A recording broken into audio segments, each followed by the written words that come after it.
Черное озеро. Казанская Лубянка. Улица Дзержинского, проходящая вдоль парка Черное озеро, с первых лет советской власти известна располагавшимися здесь зданиями НКВД, а затем КГБ и МВД. Мех – это, наверное, первая одежда человека.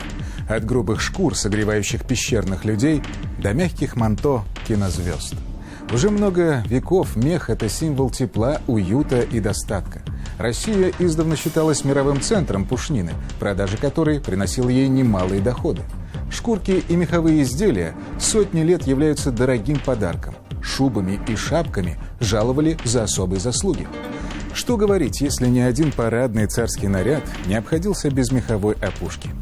И до сих пор, несмотря на все протесты зеленых, модная натуральная шубка – предмет мечтаний для многих женщин, а солидная дубленка – показатель социального статуса мужчин.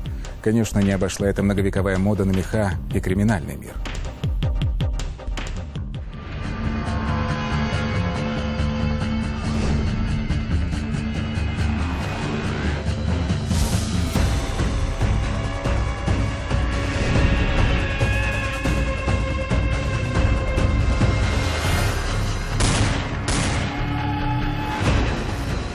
«23 января 1990 года на швейную фабрику «Томь» в городе Кемерово прибыл опломбированный железнодорожный контейнер с товаром.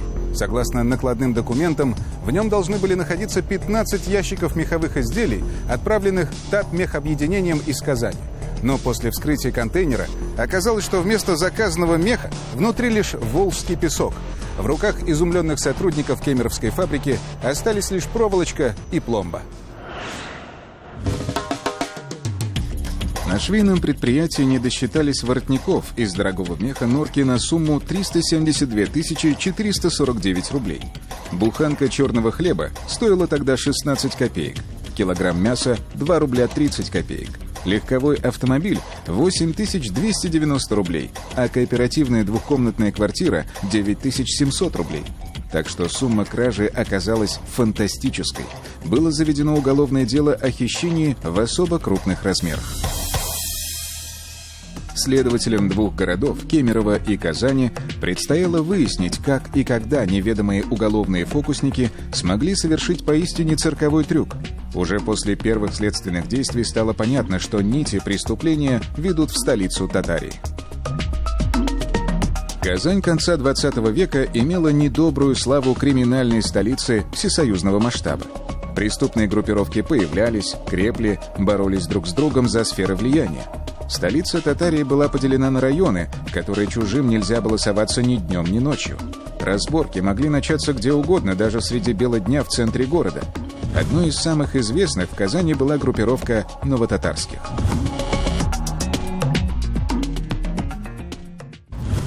В 1552 году, после взятия Казани войсками Ивана Грозного, коренное население было изгнано из городского посада, но при этом получило разрешение основать за протокой Булак татарскую слободу. Со временем поселение стало центром национальной культуры, которую бережно хранили местная интеллигенция, мусульманское духовенство и нарождающееся купечество. Многие века татарская слобода так и оставалась обособленным поселком. Из-за разлива Волги и сильной заболоченности весной она на несколько месяцев превращалась в остров, окруженный водой. И до центра Казани можно было добраться только на лодках. Компактность проживания, многодетность, единый язык и религия большинства жителей слободы делали их весьма сплоченным и боевым сообществом. Они были способны дать отпор любому натиску враждебных соседей. И когда в 70-е годы прошлого века подростки Казани начали собираться в криминальные группы, одной из самых активных стала новотатарская. В те времена каждая казанская группировка имела свой знак, как правило, состоящий из заглавных букв самоназвания. Интересно, что в отличие от других, только новотатарские писали имя своей ОПГ на родном языке. Стены домов гордо украшали как бы прижавшиеся в драке спиной друг к другу буквы Я-Б, что означало «Янабисте» — «Новая Слобода». Почти всегда эти буквы были увенчаны короной, а иногда писался и целый устрашающий девиз «Янабисте — смерть везде». Новотатарские носили значки в виде красного треугольника с серебристой звездочкой в центре, смахивающие на фирменный знак автомобиля марки «Понтиак». На самом деле это была эмблема Волжского речного пароходства. Объяснялось это проживанием большинства из группировщиков в районе речного порта и вдоль берега Волги. Иногда на эмали рядом со звездочкой, иголкой или циркулем процарапывался мусульманский полумесяц, и композиция становилась похожей на турецкий флаг. С конца 1980-х в сферу интересов новотатарских входили сбыт ворованного меха и дефицитной водки, хищение мыла и стирального порошка с Казанского химкомбината имени Вахитова, а также автобусные перевозки и такси. В Новотатарской слободе часть жителей занималась и жила за счет хищений статмехобъединения, значит, с комбината Вахитова и так далее. Ведь были парадоксальные вещи. Работники милиции по оперативным делам выезжали, допустим, в район какой-то фабрики меховой, вот, стояли у забора и получали по голове там мешком, вот, который перекидывали с территории фабрики. Вот. То есть я думаю, что это такой налаженный бизнес был. Из справки МВД Татарстана. В конце 1970-х годов на территории Новотатарской и Плетеневской слобод, а также поселков Ямки, Атары, Крутовка, Кукушкина и Победилово возникла ОПФ «Новотатарские», занимавшиеся хулиганством, кражами, вымогательствами, грабежами и разбоями. Принадлежностью группировки является территория от улицы Татарстан в сторону автовокзала и включая его, а также улицы Гафури, Камиля Якуба, Эшурам, Шарифа Камала, Сайдашева, Зайцева, Кызыл-Татарстан, Меховщиков и Портовая. Правая сторона улицы Карима Тинчурина, Речной порт, автовокзал, дом 111 по улице Тукая и указанные поселки. Под влиянием ОПФ находится меховая фабрика «Мелита», химкомбинат имени Вахитова, казино «Корсика», страховая компания «Талисман», концерн «Этакон», завод «Точмаш», Казанский ликероводочный завод, сортировочная ЖД-станция Вахитова, фабрика «Аромат» и другие. Действительно, меховое объединение очень было подвержено кражам. Меха все-таки ценные там продукции, но и пользовался всегда спросом, дефицит был всегда. Верхние одежды, шубы, там, воротники, все это дело, все относилось к категории дефицита. Не всем хватало. Свободной продажи можно было редко что купить. Значит. Если покупать очень такие дорогостоящие шубы там, и так далее, цены очень дорогие были. Меха есть меха. Как у нас принято говорить, даже сам генеральный директор мехового объединения, мех, говорит, это такой липкий товар, говорит. Его всегда воруют и на месте, там, на производстве тоже. И частенько там происходили кражи. В основном, это самое, здания, помещения все ветхие были, старые, оставшиеся, значит, с начала 19 века, называется, с начала 1900 какие-то годы.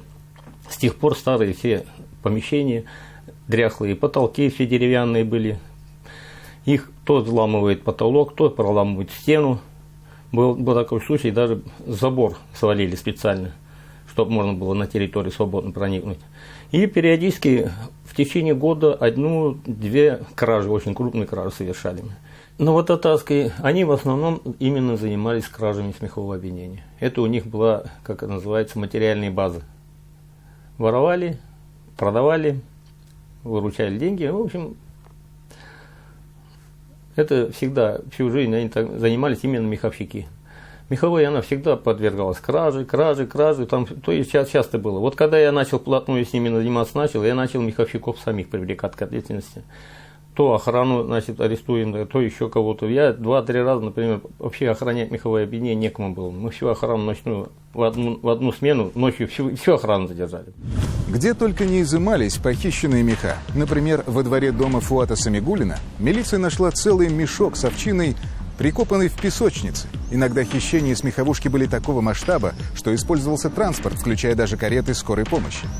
Часто открытые судебные процессы шли прямо с выездом на меховые фабрики, но полностью воровство было не искоренить.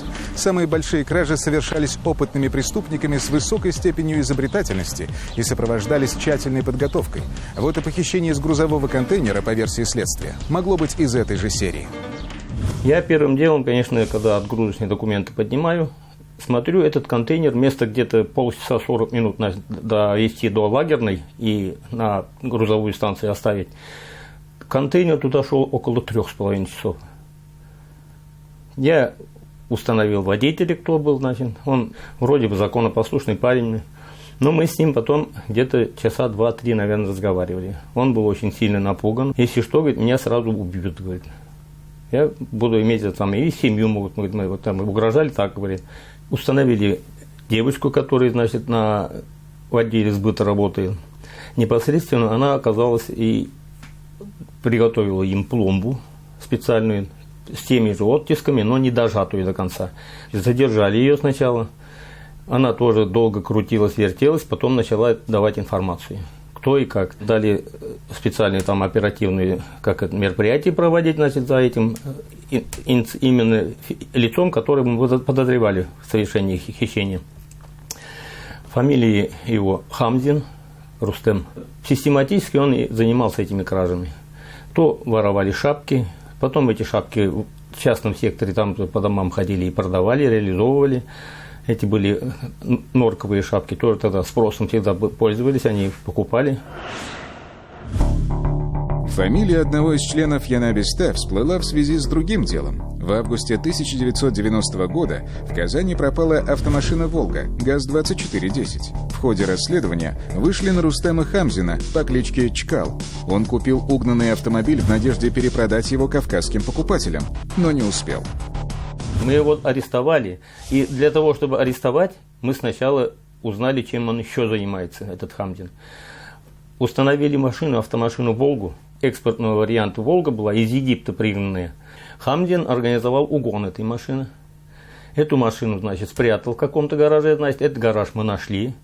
Зимой было. Чтобы машину не перепрятал, мы сначала машину, значит, там залили водой и заморозили зимой еще. И в то же время...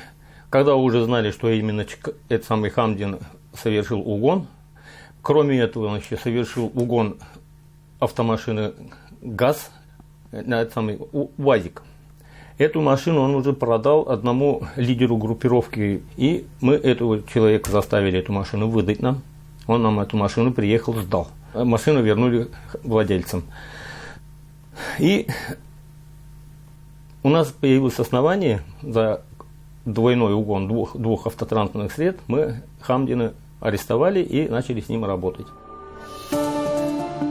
Новотатарский умелец Рустем Хамзин ранее привлекался за грабеж и уже был судим за уклонение от службы в армии. Арестованный по делу об угоне «Волги» Чкал написал явку с повинной по другому эпизоду – хищению меха из опломбированного контейнера.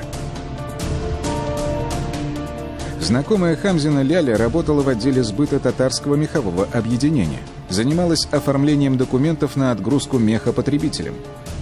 Хамзин получил от Ляли информацию о предстоящем выезде с фабрики опломбированного контейнеровоза с мехом «Норки» на общую сумму более 371 тысячи полновесных советских рублей. Началась подготовка к похищению. От Ляли, кроме информации, требовались и специальные проволочные закрутки, и недожатая пломба с оттиском пломбира отдела сбыта «Татмех объединения».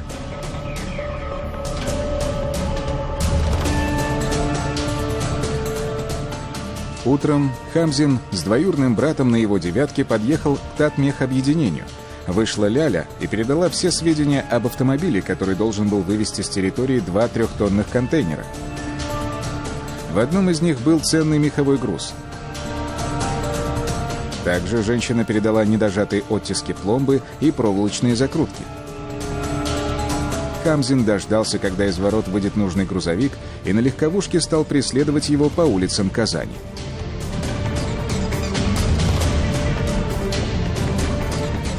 Вот здесь, возле дома номер 17 по улице Парижской коммуны, контейнеровоз остановился. Чкал под видом милиционера махнул красной корочкой и потребовал у шофера документы на перевозимый груз.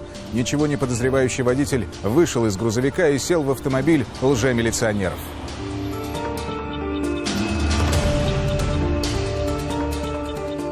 Как только водитель предъявил накладные, сидевший на заднем сидении брат-подельник приставил к его шее нож. Хамзин надел на водителя наручники и начал угрожать. Чкал предложил водителю отдать на время контейнеровоз. Налетчик клятвенно заверил, что скоро вернет грузовик в целости и сохранности, и добавил, что прекрасно знает, в какой школе учатся дети водителя. Напуганный шофер понимал, что получил предложение, от которого нельзя отказаться. Оставив родственника и шофера в «девятке», Хамзин сам сел за руль контейнеровоза. Ценный мех тотчас убыл в Новотатарскую слободу. Там Хамзин вскрыл контейнер и перегрузил ящики с мехом в другую грузовую машину.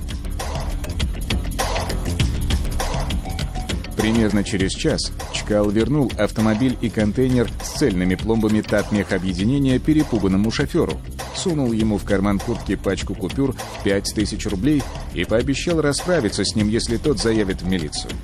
Водитель грузовика доставил груз на железнодорожную станцию «Лагерная» и уехал домой с шальными деньгами.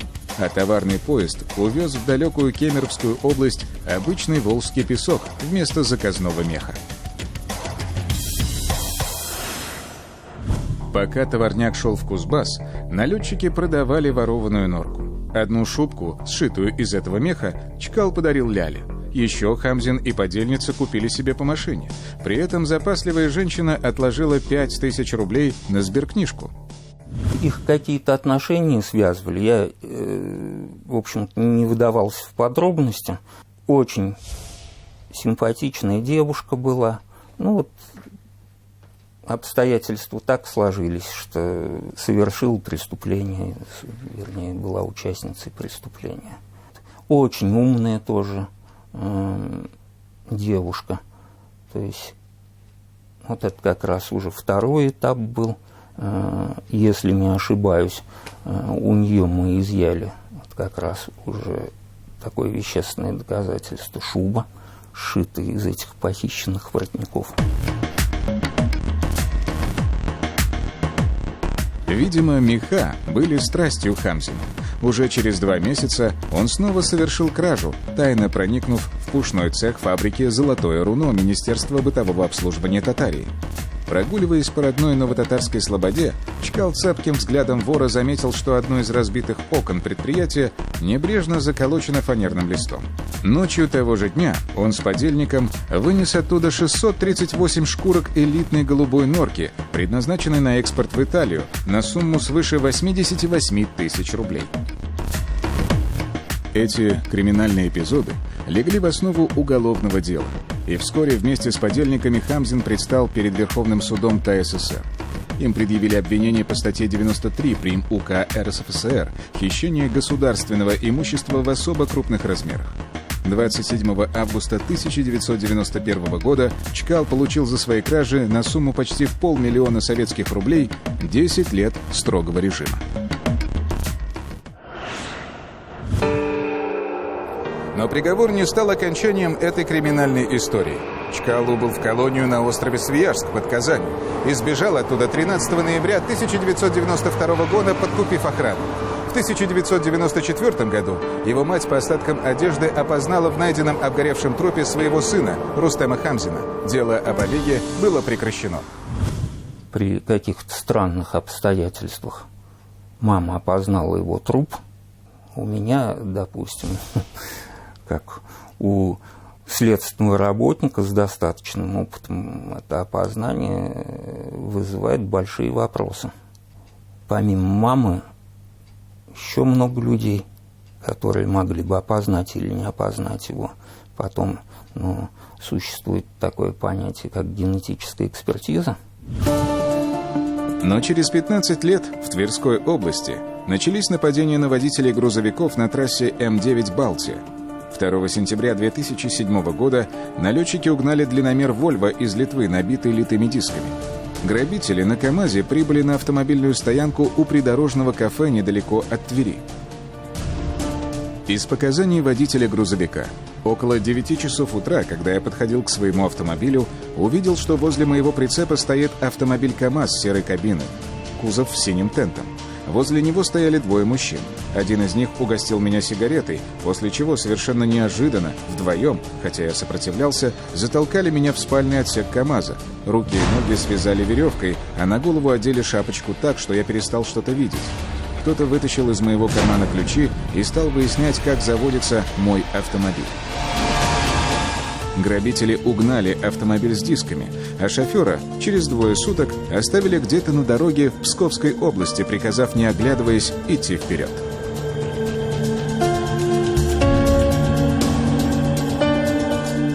В следующий раз грабители из Тверской области завладели автомобилевозом, который транспортировал из порта Ханка в Финляндии 4 иномарки Porsche. 5 ноября 2007 года неизвестные напали на водителя, стоявшего на обочине грузовика. Почерк был все тот же. Нападавшие нанесли шоферу множество ударов по голове, насильно затолкали в свой автомобиль, на руках застегнули наручники, а на голову надели вязаную шапочку. Спланировать такое преступление, это, фуру грузовую с машинами, там, Porsche Cayenne. Вот. Их надо где-то спрятать, вот, то есть замести следы фургона, спрятали, да. Потом их надо разблокировать. Где-то нашли специалиста высочайшего класса, который занимался разблокировкой. Вот. Насколько я понимаю, это не просто очень сделать. Это такой своеобразный Остап Бендер. Удивительная криминальная история. Сегодня объявлено о задержании банды угонщиков, главаря которой по ошибке объявили мертвым еще 1,5 десятка лет назад. Но на след преступника все же вышли. Вот завершающий момент операции. Бандитов взяли без единого выстрела. Они даже не успели опомниться, как на запястьях защелкнулись наручники. Среди задержанных лидеров преступных группировок. Во дворе дома милиционеры нашли то, что искали – внедорожники класса люкс. Эти автомобили около года были в розыске в нескольких европейских странах. Грабители изменили идентификационные номера иномарок с помощью портативного компьютера. Но распорядиться смогли лишь одной иномаркой, позже изъятой в Иркутске. Налетчиков задержали с поличным. При них нашли 3 оставшихся Porsche, наручники и даже тестер для автовзлома. Задержанный в Тверской области гражданин по фото и отпечаткам пальцев был 100% идентифицирован как Чкал. Смотревшие криминальную передачу на одном из федеральных каналов «Новотатарские» тоже с удивлением узнали в покойнике Рустема Хамзина. Оказывается, что все это время якобы сгоревший преступник преспокойно жил в деревне Бочарово Тверской области, занимался куплей-продажей земель, передвигался на иномарках с транзитными номерами и даже имел подсобных рабочих. Фамилия, имя, отчество? Калашников Николай Алексеевич. Что здесь делаешь? Здесь работаю. У кого? А вот здесь судим. Судим? Судим. Сколько раз? 1 раз. Рустем где? Я не знаю. Сам Рустем Хамзин долго не называл своего имени. Официально его считали умершим. В 1991 году 24-летнего жителя Казани посадили в колонию на 10 лет. Через 3 года Рустем сбежал. Несколько лет его искали по всей стране. Безуспешно. Потом в милицию пришла мать беглеца. Женщина утверждала, что опознала труп сына среди человеческих останков, найденных после пожара. Ей поверили, поиски прекратили. Повзрослевший Чкал имел 5 детей от 2 женщин, одна из которых к тому же усыновила еще 3 малышей. Прокормить столь большое семейство было нелегко, и он вновь встал на тропу криминала. Вместе с одноклассником Рамилем Зариповым, а также своими пособниками, Чкал вновь начал похищать имущество в особо крупных размерах в своем фирменном стиле, молниеносно и с использованием наручников. 16 сентября 2009 года Рустем Хамзин вновь был осужден и, как лидер группы, получил самый большой срок – 11 лет лишения свободы с учетом предыдущих подвигов. На этот раз Чкал по полной отбывал наказание в Тверской колонии номер 10, откуда бежать уже не пытался. И вышел лишь 24 июля 2019 года по отбытии срока. Так закончилась одна из глав огромного криминального романа Новотатарского ОПГ. Сама преступная группировка превратилась в чемодан без ручки, который нести тяжело, а выбросить жалко. Наступление правоохранительной системы, череда убийств лидеров ОПГ и реальные сроки оставшимся в живых ослабили некогда могущественную криминальную силу. Оставшиеся на свободе вроде бы и хотели взять еще в крепкие руки старинный сундук с покрытыми пылью сокровищами, но их останавливает понимание, что за этим стоит большой риск для жизни, либо длительное тюремное заключение. Да и сама Новотатарская слобода подверглась значительной реконструкции и стала местом паломничества многочисленных туристов, которые теперь в любое время могут спокойно гулять по ее старинным колоритным улицам.